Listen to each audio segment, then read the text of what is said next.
देवभूमि उत्तराखंड पंच केदार में से एक केदार रुद्रनाथ धाम पर हैं आज हम। कल पहुंच गए थे, यहाँ पर दर्शन किए हैं। मेरे पीछे जो आप देख पा रहे हैं ऊंचे स्थान पर, वहीं पर एक प्राकृतिक मंदिर है। पत्थर से बना हुआ प्राकृतिक मंदिर है। पत्थर को ही रूप दिया गया है मंदिर का। यही है बाबा रुद्रनाथ का धाम। यदि आपकी भी इच्छा है कि हमको भी करने हैं दर्शन बाबा रुद्रनाथ, जो कि पंच केदार में से एक हैं, तो आज इस वीडियो के माध्यम से मैं बताने वाला हूँ यहाँ तक पहुँचने वाला जो मार्ग है वो कितना कठिन है या कितना सरल है, और यहाँ पर रात्रि विश्राम की क्या क्या व्यवस्थाएं हैं, और आपको किस प्रकार से तैयार होकर यहाँ पर आना है। और इस समय मैं हूँ बाबा रुद्रनाथ धाम के ठीक नीचे एक छोटे से बुग्याल घास के मैदान में, और जिसमें है सूर्य कुंड, एक छोटा सा कुंड ये देख सकते हैं आप।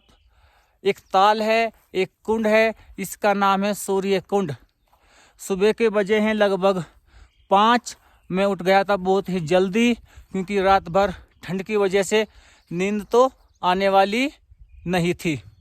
चारों ओर देख सकते हैं आप, ये पहाड़, घास के पहाड़ कह सकते हैं इनको, क्योंकि यहाँ 6 महीने लगातार बर्फ पड़ी रहती है। ये पहाड़ नहीं, ग्लेशियर बन जाते हैं। और मेरे पीछे कुछ पहाड़ तो अभी भी ग्लेशियर बने हुए हैं।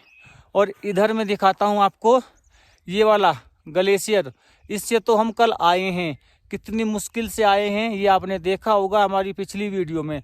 तो आइए बात करते हैं यहाँ की सुख सुविधाओं की, यहाँ की समस्याओं की, यहाँ की कठिनाई की, किस प्रकार से आप बना सकते हैं अपना कार्यक्रम पंच केदार में से एक केदार रुद्रनाथ बाबा धाम पहुँचने के लिए। सबसे पहले मैं आपका स्वागत करता हूँ, अभिनंदन करता हूँ देवभूमि उत्तराखंड पर।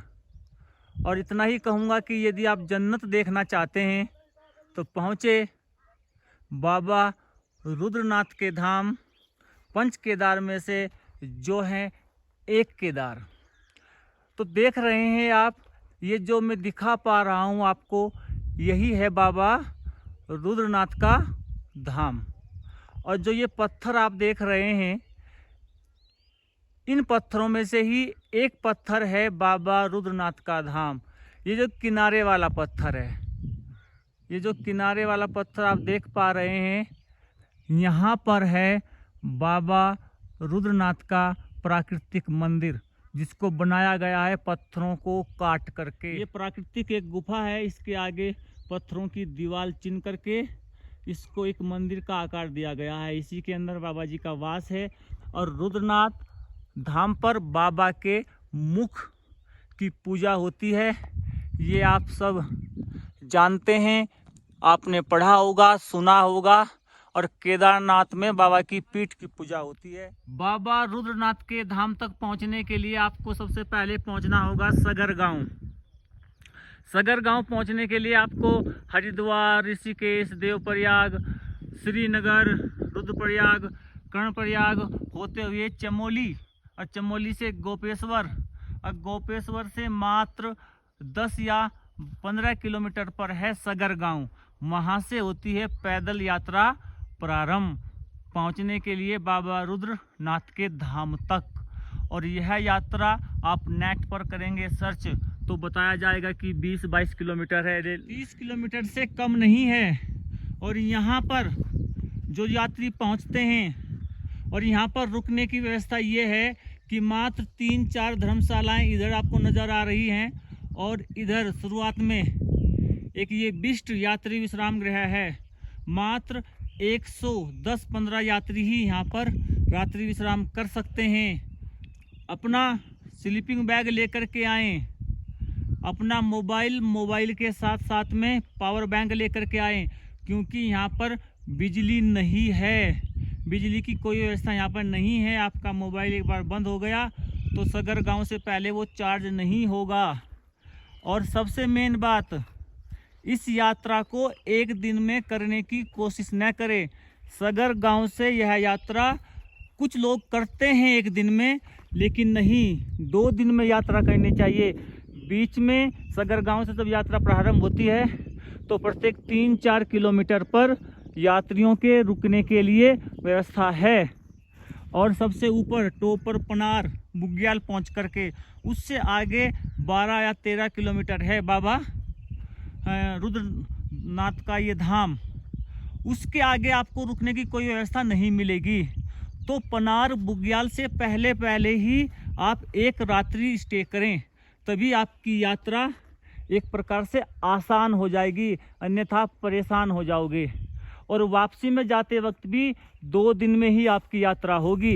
एक दिन में कोशिश करोगे तो परेशान हो जाओगे आप।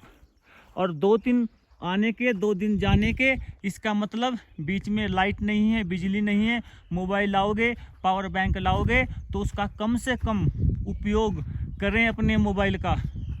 मोबाइल नेटवर्क बहुत कम है, बीच बीच में आते रहते हैं, नेट तो नहीं चलेगा लेकिन आपकी बात घर पर होती रहेगी। इन बातों का विशेष ध्यान रखें जो आना चाहते हैं बाबा रुद्रनाथ के धाम। और विशेष बात, बाबा रुद्रनाथ के धाम पर तो एक सरकारी डॉक्टर नियुक्त रहते हैं।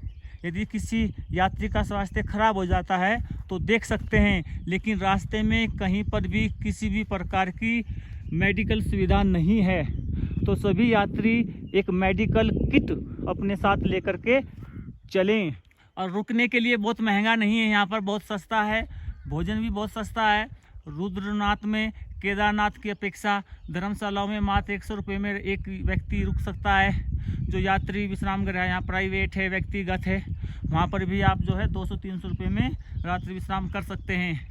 और सूर्य उदय हो चुका है, जैसा कि मैंने बताया, मैं 5 बजे उठ गया था सुबह बहुत जल्दी।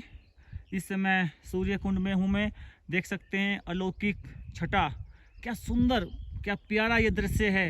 इसको देखने के लिए पहुँचे आप जो है रुद्रनाथ बाबा के धाम।